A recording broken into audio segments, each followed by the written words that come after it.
Kembali bersama kami dalam IDX First Session Closing. Pemirsa, ekonomi Jepang resmi jatuh ke jurang resesi. Perekonomian Jepang menyusut selama 2 kuartal berturut-turut yang ditunjukkan oleh PDB yang turun 0,4% di kuartal 4 2023, melanjutkan kontraksi di kuartal sebelumnya. Ekonomi Jepang yang tergelincir ke dalam jurang resesi. Perekonomian negara Sakura menyusut selama 2 kuartal berturut-turut karena lemahnya permintaan domestik. Pemerintah Jepang mencatat produk domestik bruto turun 0,4% secara tahunan pada periode Oktober hingga Desember 2023 setelah turun 3,3% pada kuartal sebelumnya. Kontraksi pertumbuhan PDB selama 2 kuartal berturut-turut umumnya dianggap sebagai definisi resesi teknis. Lemahnya kinerja ekonomi tersebut membuat Jepang kehilangan predikatnya sebagai negara dengan perekonomian terbesar ketiga di dunia digantikan oleh Jerman. Data yang lemah ini mungkin menimbulkan keraguan terhadap perkiraan Bank Sentral Jepang bahwa kenaikan upah akan mendukung konsumsi dan membenarkan penghentian stimulus moneter besar-besaran secara bertahap. Data pemerintah Jepang menunjukkan konsumsi swasta turun 0,2% berkebalikan dengan proyeksi ekonom bahwa akan ada kenaikan 0,1%.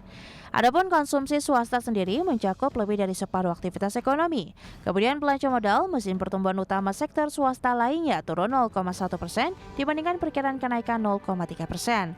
Selanjutnya, permintaan eksternal menyumbang 0,2 poin persen terhadap PDB karena ekspor naik 2,6% dari kuartal sebelumnya. Dari Jakarta, Tim Liputan, IDX Channel.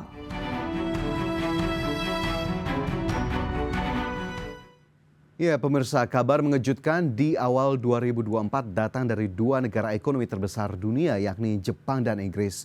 2 negara maju yang tergabung di G20 itu resmi masuk jurang resesi. Ya, kita ulas terkait dengan resesi Jepang, pemirsa, di mana kita tahu perekonomian Jepang mengalami resesi teknis setelah secara tak terduga kontraksi pada kuartal terakhir 2023. Ya, resesi terjadi setelah lonjakan inflasi menghambat permintaan domestik dan konsumsi swasta di negeri Sakura. Laporan produk domestik bruto terbaru memperumit kasus normalisasi suku bunga bagi Gubernur Bank of Japan Kazuo Ueda dan dukungan kebijakan fiskal untuk Perdana Menteri Jepang Fumio Kishida. Data sementara menunjukkan PDB Jepang mengalami kontraksi 0,4% pada kuartal keempat 2023. Angka PDB Jepang itu jauh di bawah perkiraan para ekonom. Konsumsi swasta Jepang turun 0,2% pada kuartal keempat dibandingkan kuartal sebelumnya. Berbeda dengan perkiraan median yang memperkirakan ekspansi sebesar 0,1%.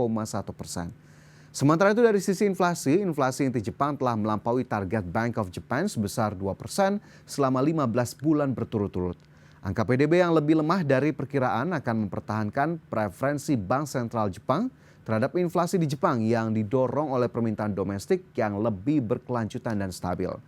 Dan imbas hal tersebut banyak pelaku pasar yang mengharapkan Bank of Japan untuk menjauh dari rezim suku bunga negatif pada pertemuan kebijakan di bulan April mendatang.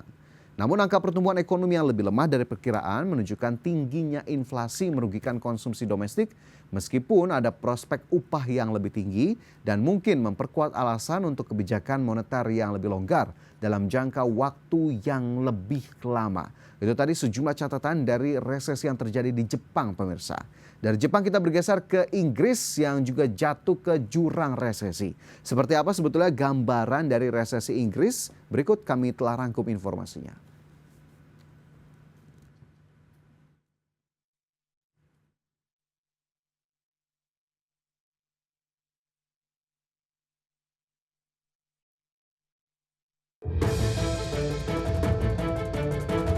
Inggris resmi tergelincir ke jurang resesi setelah pertumbuhan ekonomi tercatat minus 0,3% pada kuartal 4 2023. Sebelumnya pada kuartal 3 2023, perekonomian Inggris juga terkontraksi 0,1%. Kantor Statistik Nasional Inggris memperkirakan sepanjang 2023, perekonomian Inggris hanya akan meningkat 0,1%. Ini akan menjadi kinerja terburuk sejak 2009, di mana saat itu perekonomian masih belum pulih dari krisis keuangan global. Terkait keberlanjutan kontraksi ekonomi Inggris, Menteri Keuangan Inggris Jeremy Hunt mengatakan inflasi yang tinggi masih menjadi penghalang terbesar terhadap pertumbuhan ekonomi Inggris.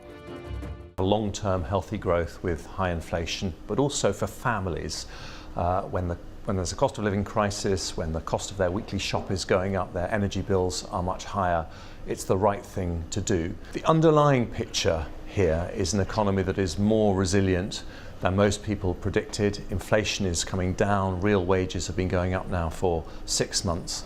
And if we stick to our guns, independent forecasters say that by the early summer we could start to see interest rates falling, and that will be a very important relief for families with mortgages. Dengan terkonfirmasinya Inggris masuk ke jurang resesi, para investor meningkatkan ekspektasi mereka pada kebijakan Bank of England yang akan memangkas suku bunga tahun ini. Selain itu, para pelaku bisnis meminta lebih banyak stimulus dari pemerintah dalam rencana anggaran yang akan dirilis pada 6 Maret 2024 mendatang. Dari Jakarta, Tim Liputan, IDEX Channel. Ya, dari Jepang kita bergeser ke Inggris. Pemirsa, di mana tak berbeda dari Jepang, Inggris juga masuk dalam daftar negara yang mengalami resesi di awal tahun 2024. Perekonomian Inggris tergelincir ke dalam resesi teknis pada kuartal terakhir 2023 lalu. Ya, terkait dengan Inggris, pemirsa, Kantor Statistik Nasional mengatakan PDB dari negara tersebut mengalami penyusutan di kuartal keempat 2023 yang sebesar 0,3%. Atau mencatat penurunan kuartalan kedua berturut-turut. Ketiga sektor utama perekonomian Inggris mengalami kontraksi pada kuartal terakhir di tahun 2023 lalu, dengan ONS mencatat penurunan sebesar 0,2% pada sektor jasa, 1% pada produksi, dan 1,3% pada output konstruksi. Dan sepanjang tahun 2023, PDB Inggris sendiri diperkirakan hanya meningkat sebesar 0,1% dibandingkan tahun 2022 lalu. Dan untuk bulan Desember 2023, output negara itu menyusut sebesar 0,1%. Sehubungan dengan kontraksi pertumbuhan ekonomi, Menteri Keuangan Inggris Jeremy Hunt mengatakan bahwa inflasi yang tinggi masih menjadi satu-satunya hambatan terbesar terhadap pertumbuhan ekonomi karena hal ini memaksa Bank of England untuk mempertahankan suku bunga tetap kuat dan menghambat pertumbuhan ekonomi. Adapun dari sisi inflasi Inggris telah turun secara signifikan, namun ternyata masih jauh di atas negara-negara lain dan target Bank of England sebesar 2%, sehingga menekan keuangan rumah tangga.